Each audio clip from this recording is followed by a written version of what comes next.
Hi, and welcome to my channel, The Modelier. So by now I'm sure you've had your fill of everybody and their brother dissecting the release video by Elon and company last night. So I thought I'd do something a little bit different and just kind of dive right in. So here goes.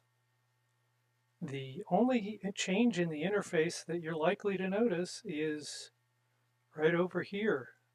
You can now select Grok 4. You could also select Grok 4 Heavy. That is the $300 a month plan. So we'll select it at Grok 4. And for those who haven't actually used Super Grok, I suppose I should run through real quickly and give you a quick orientation. Custom instructions. You can actually give it a set of, like a prompt that it'll apply all the time, every query. Gives you a little more flexibility, a little more chance to customize how the system responds to you. Enable search. I recommend highly that you just leave that thing on. So over on the sidebar on the menu, files, that's documents that it has created for you or documents that you want to create or upload. Tasks. Let's go ahead and pop open a new task. These are things that will run on a schedule, and if you notice down here there's still the deep search option, which indicates to me that tasks are still running on Grok 3. There is no deep search and think mode in Grok 4 because it's all built in together. So you go ahead and name your task, you pick its frequency, the time it runs, and then you enter a prompt there. You get 2 daily tasks and 6 occasional, which are other than daily.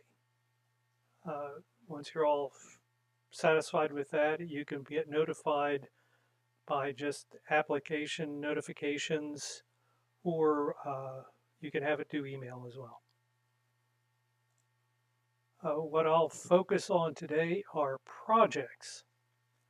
Now, projects are kind of essential to your workflow, to my workflow at least, because it gives you a way to group queries. As you can see here, I've got one for just writing articles, one that plays at investigative journalism, one for brainstorming, and one to help me flesh out ideas for software development. So we'll go ahead and let's start a new project. See, what happens is when you're using something like Cursor that's AI assisted, you still want to do a lot of upfront work. You'll hear people talking about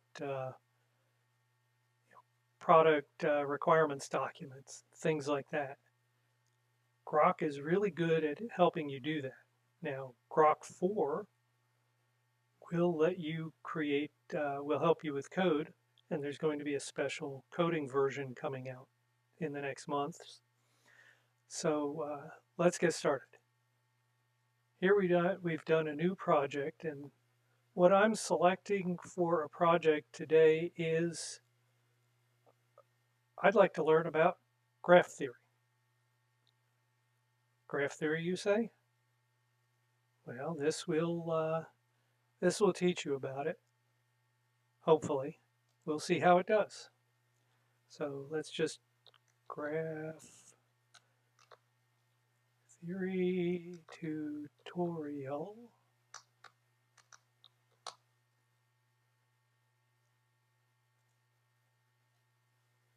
And let's go ahead and start the process. You've got places where you do your queries in this category. You have instructions that it follows for this category. It's a way of giving you specialization. In addition, you can put attachments that apply to every query. So these instructions apply to every query. So that's where you're going to tell it, oh, you're a world expert on graph theory and you're also the world's best educator, and so you will provide me absolutely fantastic tutorials on graph theory. Attachments, I've found one of the most useful things if you want to tailor it to yourself.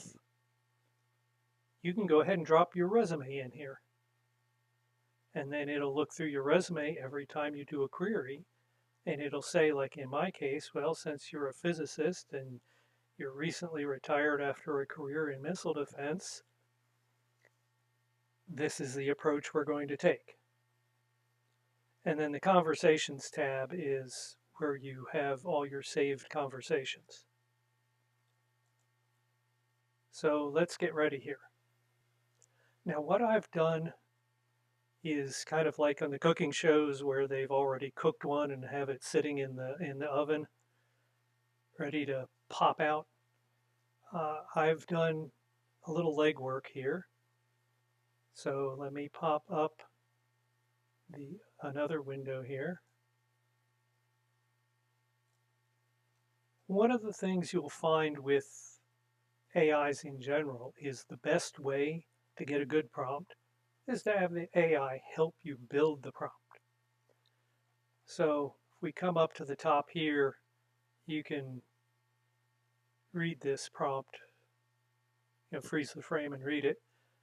Basically, I tell it what I want to do. I want to set up a Grok Workspace, they now call them projects.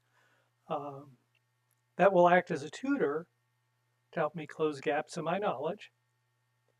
And I get wax descriptive about it. I'll go ahead and copy this and put it in the description below. Then I even let it know that it'll have access to my resume and also a short context document about some of my education that's not covered in the resume. And then I tell it what I need help on. I'd like help on creating the prompt, and I give it some hints, and it comes back with the suggested prompt. So I'm going to copy this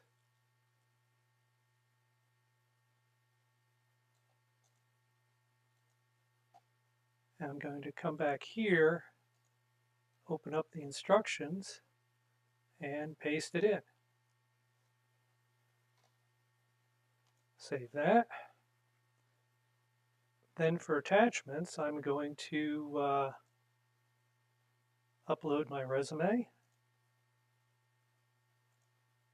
And I will upload my additional education context that basically just says, hey, when I was in grad school, I did this and that in my coursework. And so we're ready to go, start doing our first query of this workspace. Now you might be asking yourself, why did I pick graph theory? And I recently read a interesting book about the late Bronze Age collapse, believe it or not. So in 1170 BC, the entire civilized world, which was basically the Eastern Mediterranean at the time, suffered a collapse in a 400-year dark age. And this often gets attributed to breakdown in the trade networks. I thought, well, trade networks. There's links, there's nodes. Maybe you can study that with graph theory. So let's get started. So with the project set up, we'll ask it to create a course. So I'll just type in here, please create a detailed outline for a self-paced tutorial course on graph theory, including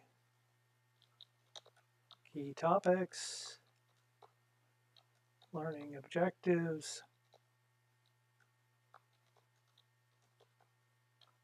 and computational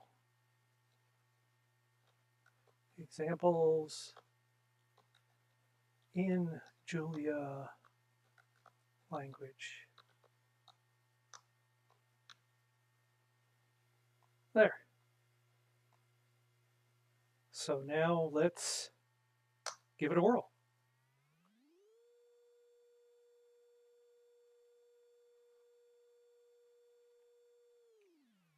So that was pretty quick, and it came back with some questions, which, since I gave it a very sparse sort of prompt, that's pretty good. I don't know if Grok 3 would have come back with these questions. So you would go ahead and answer these questions for yourself.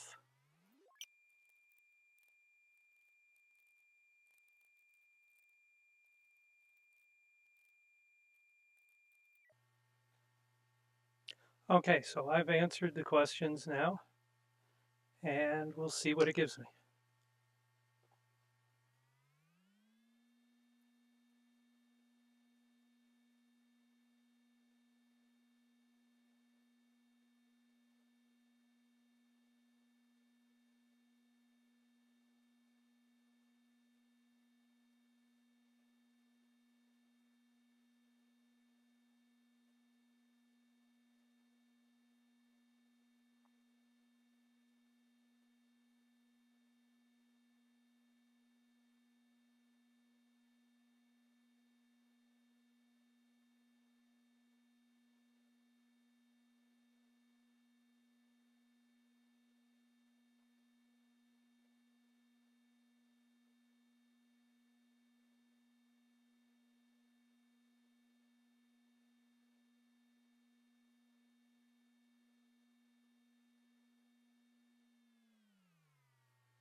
And there you have it.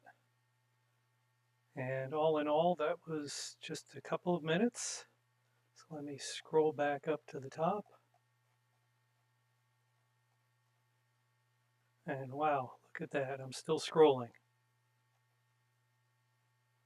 That's very complete. It says it thought for 36 seconds. Then it took probably another minute to put out the output. But wow, that's amazing. That probably I've done similar things in Grok 3, and it took substantially longer. Still only 10 minutes. I mean, think about this. To get a customized course in any topic in just a matter of minutes is nothing short of amazing.